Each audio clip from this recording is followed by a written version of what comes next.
Ladies and gentlemen, 10 years ago, the Cartagena Protocol on Biosafety to the Convention on Biological Diversity entered into force, establishing an international commitment to ensure the safe handling, transfer, and use of living modified organisms, LMOs, resulting from modern biotechnology. Entering into force on 11 September 2003, following 50 ratifications. Today, over 165 countries are parties to the protocol, which is one of the fastest growing treaties of the United Nations. As a result, in countries across the world, practical steps have been taken to establish functional biosafety systems. For example, in my home country, Brazil, an administrative biosafety system is in place to handle applications concerning the import and release of LMOs. The system includes carrying out risk assessments prior to decisions on the imports of LMOs. It also includes steps to ensure that LMOs shipped across borders are handled, packaged, and transported under conditions of safety. Furthermore, additional regulations are in place and presently being implemented.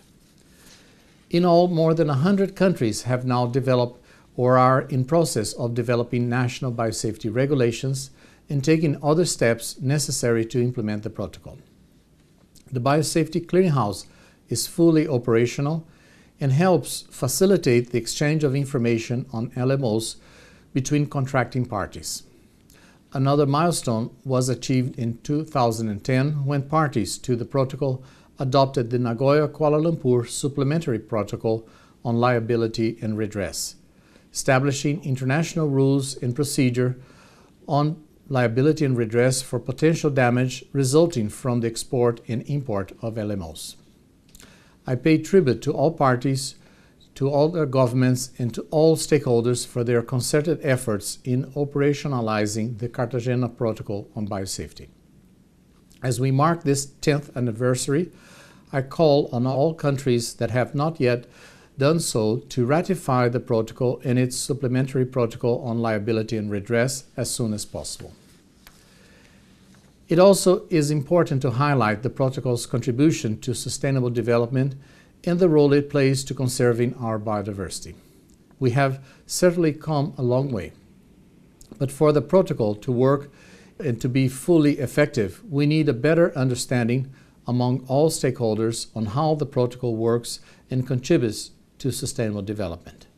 The protocol needs all of us as ambassadors to spread the message of the protocol's contribution to conservation and sustainable use of biological diversity.